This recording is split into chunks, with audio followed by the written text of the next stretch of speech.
णमो णमो सिद्ध साहुणम। यह पाठ है गुणस्थान।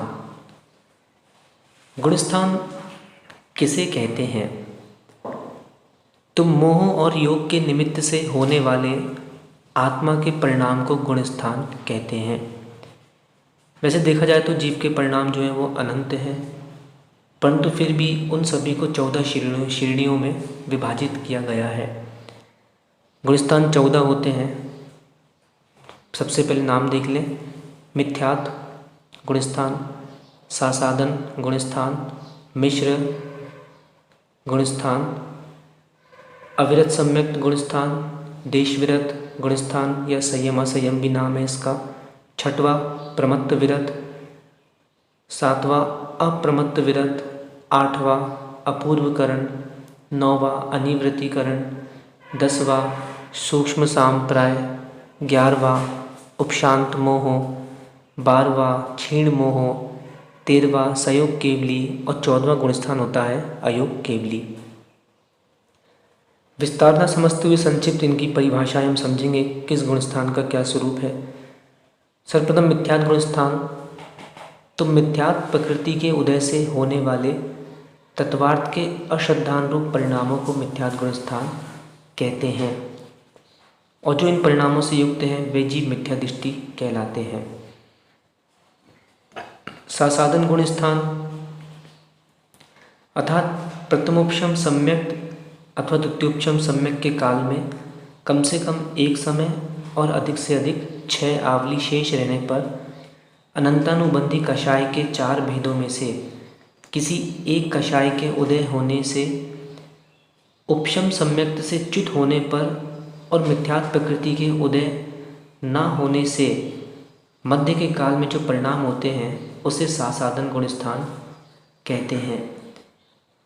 जैसे कि कोई व्यक्ति पहाड़ से गिरा और नीचे पहुंचा नहीं, तो जो बीच की दशा है वह सासादन गुणस्थान कहलाती है।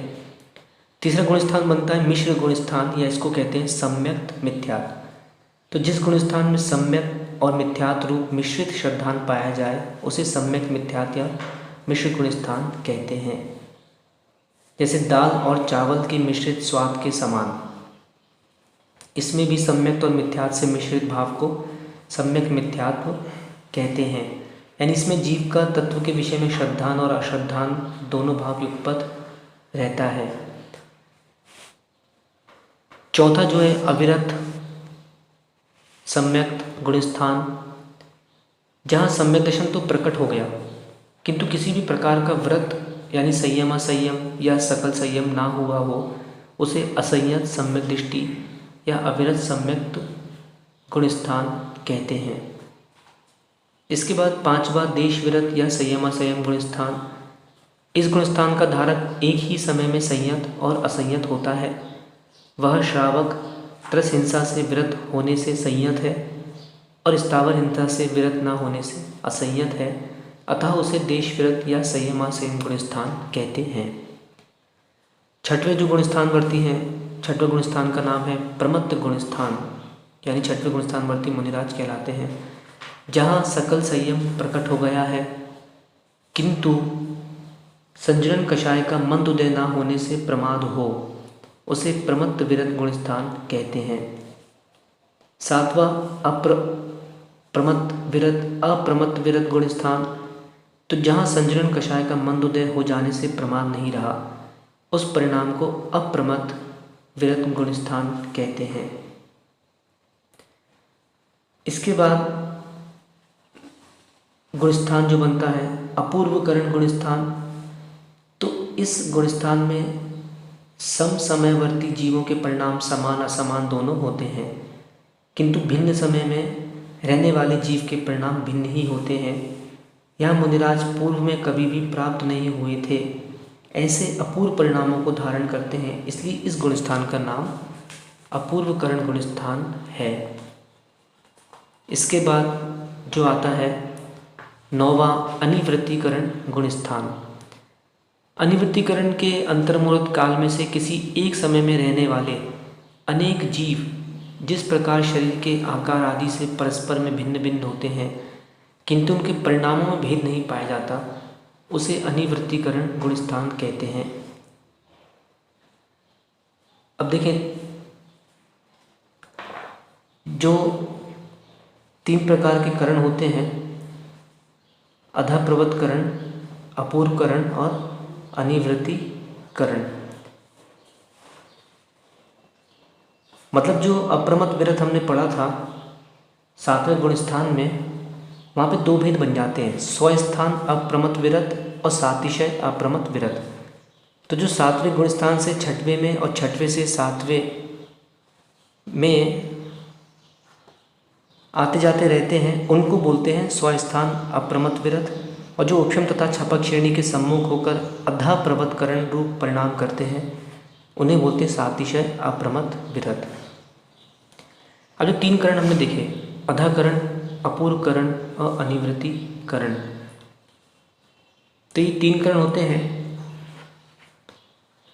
इसके बाद जो गुणस्थान आता है 10वें नंबर का, उसका नाम है सूक्ष्म सांप्राय। तो जिस गुणस्थान में संजुलन लोप कषाय का अत्यंत सूक्ष्म उदय होता है, उसे सूक्ष्म सांप्राय गुणस्थान कहते हैं। सूक्ष्म मतलब छोटा और सांप्राय मतलब कषाय। 11वां जो है उपशांत मोह, तो समस्त मोहिनीय कर्म के उपशम से उत्पन्न होने वाले गुणस्थान को उपशांत मोह गुणस्थान कहते हैं। 12वां क्षीण मोह, तो समस्त मोहिनीय कर्म के क्षय से उत्पन्न आत्मा का विशुद्ध परिणाम क्षीण मोह कहलाता है। 13वां संयोग केवली, तो 4 घातीय कर्मों के क्षय हो जाने से जहाँ अनंत ज्ञान, अनंत दर्शन, अनंत सुख व अनंत वीर प्रकट हो जाते हैं, उन्हें केवली कहते हैं। और उनके जब तक योग रहता है तब तक उन्हें संयोग केवली कहते हैं। अंतिम 14वें गुणस्थान जो है, तो अयोग केवली गुणस्थान कहलाता है। संयोग केवली के जब योग नष्ट हो जाते हैं एवं जब तक शरीर से मुक्त नहीं होते, तब तक इनको अयोग केवली कहते हैं। अयोग केवली का जो काल है वह 5 अक्षर होता है, अ, ई, उ, री, लिरी। बोलने में जितना समय लगता है उतना ही है। इनके उपांत समय में 72 एवं अंतिम समय में 13 प्रकृतियों का क्षय हो जाता है।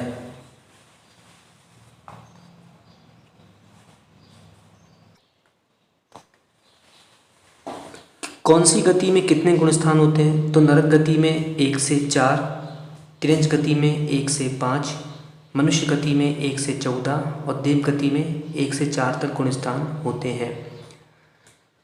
किस गुणस्थान से कौन से गुणस्थान में जा सकते हैं या आ सकते हैं, गमन, आगमन,